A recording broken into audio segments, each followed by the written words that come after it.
Musical from local po ng Progreso. And LKT segment po na ngayon po is Health and Care Management. Assistant po ako yung head po namin. Yung sa Manila.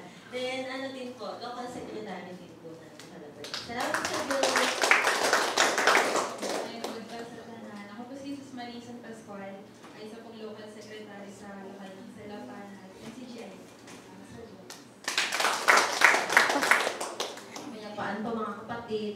Ako po si Sis Rowena Francisco, local treasurer po ng Salapan.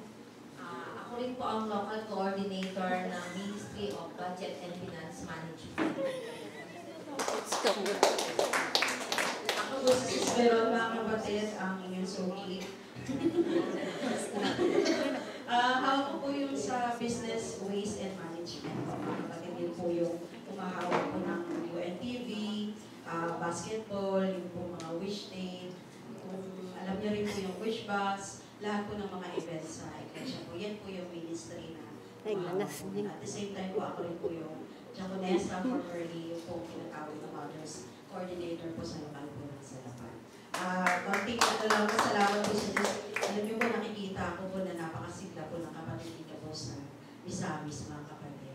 At nagpapasalamat po kami sa inyo po mainit na pagtanggap po sa amin sa pagsasalita. Hindi po namin yan makakalimutan mga kapatid. Gantinawa po kayo ng Panginoon. At yun po sana sa hanay po ng officers, ang amin po hindi manatili na sa ating hanay lang yung pagiging masigla, pag-ihawa rin po natin ang iba pang mga kapatid. Sa pagpapatuloy ng lahat. Salamat po sa inyo.